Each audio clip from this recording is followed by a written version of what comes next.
Questions for Quinn, please? So Quinn, just start with your story a little bit. Texas, though, you didn't always live there, right? You give us the story, college, now to here. Yeah, so growing up in Texas, my family was originally from Detroit, Michigan. Okay. So just sharing kind of a living situation back and forth, moving a couple times back and forth. But, I'd say I was a Texas kid growing up. In high school, I made a decision to attend Huntington Prep, a boarding school not too far from here. So that had a lot to do with my, decision, being a fifth-year graduate student. They used to put 12 of us in a van and come watch a, football game back when, Will Greer was quarterback and everything. So, this place I was really familiar with the place. It was really an at-home vibe. Started my career at Louisville, University of Louisville. Got to play for the #1 team in the country. Through COVID and everything, ended up transferring to play for Rick Pitino for a couple of years, and now being my 5th year. A little more at-home vibe. New York was a little too crazy, let down, I've been down, and I'm happy to be home. I've loved the place already. I've been here for about a month and a half, 2 months, and everyone treats you like family here. I love my teammates. I've been in a couple different locker rooms, so I'm just blessed to have such great people in the locker room, and that just makes everything easier, and the transition is a lot easier. Obviously, St. John's is coming here, a few weeks into the season. I guess you'll catch up with Coach Pitino a little bit. Yeah, I don't know how much conversation we'll share, but yeah, if you know me, I'm looking at that game. I'm excited for that game. I'm an ultimate competitor. Some of those guys on my team, I've been roommates with a couple of them at Iona, but it's good. Obviously everyone in that locker room knows that I want to come in and kill them, and they're not going to let up too. So it's competitors versus competitors, and I've had that game circled for a while. You played for him for what, 3 years? 2 years. 2 years. He recruited me a little bit out of high school before he left Louisville, so. It's crazy how life works, just full circles and stuff like that. But that's a game I'm really excited for and I'm ready for. What kind of life lessons, things you learned playing for him? Yeah, I mean, he's I like to say that he's a very wise coach. I don't want to say old coach, but really, really wise. He gives it to you straight. Obviously, some people aren't really too big of fans of how he coaches. My mom being one of them. Just the yelling and stuff like that, but that sometimes gets people going. He never lied to you, which I really appreciated. It's a brutal, honest truth, and it's relentless, on top of you 24/7. But that's helpful. That's helpful in basketball careers. Obviously, there's a good balance, and he just has his own way of coaching. But he's on these kids tough. It's relentless, and I got to become a lot better basketball player being under him, and I think he taught me a lot of life lessons, just kind of how to act in certain areas. My parents did a great job of that, but he was really big on becoming great men. So that was something I really appreciated about his coachings. There has to be a wide dichotomy between facing a coach that's a Hall of Famer and coach for 3 lifetimes, and one that's about to coach his first game. Yeah, I mean, there's a difference. You look at the NFL right now. You see the Miami head coach. Him being a young coach, really supportive and really not looking as like, oh, I'm looking down on my players. And I think that's just kind of the new age of coaching. He has coached for a couple lifetimes. I mean, he got his first job when my parents weren't even married yet. So when you look at stuff like that. It's going to be a great opportunity for me to get, a different look, at coaching. Obviously, getting screamed at for 12 hours a day, at the top, it's good to try something else. And for the couple months I've been here, I've been able to play free. I've been able to play relaxed. I've been able to really, really enjoy every second I have out here. So coming here, it's just been kind of a breath of relief. It's been a great change of scenery, and I'm just really excited for the season to get going. You saw West Virginia's turmoil prior to you getting here, so then they start recruiting you. Why'd you sign up to be part of the new wave? It's kind of crazy for me to be in. I've been in some locker rooms where stuff has happened. Just happens at every school. I think it's kind of surprising to people how easy it is to just kind of focus on basketball. I don't want to speak for everybody else, but basketball has just kind of been our sanctuary ever since we were kids. Of if anything was going wrong, we'll be able to bounce the ball a couple times and things will be okay. And I think that's no different here. We're all aware of the turmoil. We're all aware of the situation. And really that just gives us extra motivation to, try to fight, try to compete, and try to win, Obviously, there's things on the line. There's things at stake here, and it just gets me excited. Success, feels a lot better when people doubt you, and you get a chance to prove people wrong. That's the ending of that story is much more beautiful than being a front runner. So I've never been in a front runner situation before. I was a 3-star kid that committed to Louisville out of high school, unranked, going to Huntington Prep. Ended up starting there, ended up starting at Louisville. So I've been in this situation before. My teammates, we're all excited. We know what the deal is, and we have a great schedule ahead of us, and it's a chance for us to prove who we are as a team. So just can't wait. Quinn, you were at Huntington for 2 years? 2 years Huntington, too, yep. You feel you've got a lot of basketball inside you that's scratching to get out. Yeah, especially only playing the first 3 games of the season last year and, accidentally stepping on someone's foot to, kind of end that. It was tough, I sat to myself, my senior year of college thinking, oh, you hear these stories all the time, right? You break your foot your senior year. And, I was down for a couple of months, just wanting to play basketball. But if I knew I could end up in a situation like this, there's no reason to stress. It's just worked out so perfectly, just kind of how everything is for me. I don't want to talk in a selfish standpoint, but I'm so happy to be here and I'm ready to play. I didn't get that chance to play in March last year with my team. So just being thankful and being blessed. I'm getting older in my career, so just being thankful for every time you step on the floor is really what's important to me. But you can't get last year back, right? No, so that's something we're actually trying to work on. We think there's a really good opportunity. I don't want to speak too soon, but just playing less than 30% games and then having my season end injury. So for right now, it is looking. I don't want to lead anyway, but my plan is to fully be back next year and play for West Virginia. We're pretty familiar with waivers here, so don't need to get too deep in that hole. I didn't want to say the word, but any one of those things. But are you mindful of that at all last year? Because it was hurt early, you tried to play a little bit later, and then eventually it's like, is it not worth it? Was it not reasonable to even try to continue to get healthy last year? How'd that work? Yeah, I had x-rays done after my second game of the year. Seeing what it was a lesion, pretty much a chip in my foot. So hearing different doctors say, I've seen people come back and play, or I've seen people just go and do surgery. It being my senior year, and it's very it's very different being in that, in those shoes, and just kind of like seeing your team play every week is really hard on a basketball player, especially when you want to be out there with your family and your brothers. So it did get to a point where I couldn't even walk on it, and I tried, and I sat, and I tried again a couple weeks later. But I just felt it was time. It was tough for me to end my senior year early, but I didn't know this was going to come next. So at the time, it was a lot of fear of just what's next. And I'm just glad that I'm fully healed. My foot feels so good. I wanted to do the procedure on my left foot as a joke, but my foot feels that good. Like I'm ready to go, and it's going to be a good year. We saw a snapshot of your game Friday night, but explain it for how do you view yourself as a player? What do you do well? I think I just bring maturity to the game. Obviously, being able to shoot the ball from deep at the power forward position. I don't think it's. I know they had a couple forwards last year that can shoot it, but just more outside in game, which West Virginia I don't think is too familiar with. But we're changing the look on offense to get things kind of going. We have an unbelievable point guard and center duo. Our team is great, but with Kirk Crease and Jesse Edwards running a pick and roll, I'd be able just to create off of them.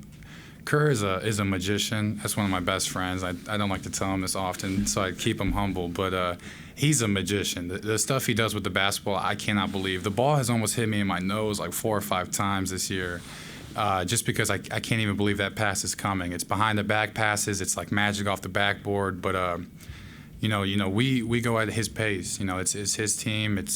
He's one of the leaders on the team. So just being able to work off such an amazing point guard, it just makes my game a lot easier to be able to catch and shoot, drive to the paint, get offensive rebounds, just do stuff that fifth year players do for their university. Because as a senior, your freshman, all you want to do is score. Your sophomore year, you want to start. But you get to your junior or senior year, especially your grad year, all you want to do is win. So that's the goal, and that's what we're confident in doing.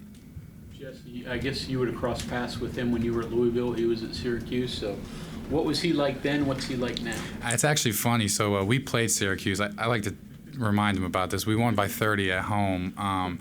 So after the last 3 minutes of the game, all right, every freshman come in. So me and Jesse are at the scores table with 3 minutes to go left in the game, and we're just like, all right, let's just jack a bunch of shots up, obviously. I ended up scoring that game. I ended up hitting the three, and I remind him of it every day. But yeah, it's crazy to see that, just kind of hearing from his story, just kind of how he was viewed as a freshman player in college at Syracuse, and then for us to both be sharing a locker room, sharing the court together.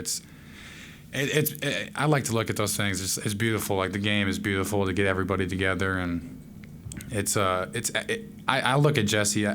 The word I use for him is he's an alien. I haven't seen much like him, just being able to catch stuff off the rim. He's like a 7'4" wingspan. It's ridiculous. He's shooting the ball from three now, which he never got to do at Syracuse, and that's just like a big part of our coaching staff. They want you to get better. Like, player development is really big here, and I've been in some locker rooms where player development isn't big, and just having a chance for players to get better. I mean, Jesse's taking that all in. He's looking like a real problem. What kind of team is this that has a magician and an alien? I can't wait, right? It's going to be a good year. Coach is, he's obviously revamping the offense, so it's kind of new to everybody. Obviously, he wants to kind of run things to fit the personnel that he has. But can you kind of tell me, why this offense is fitting this particular personnel, and how's it looking so far?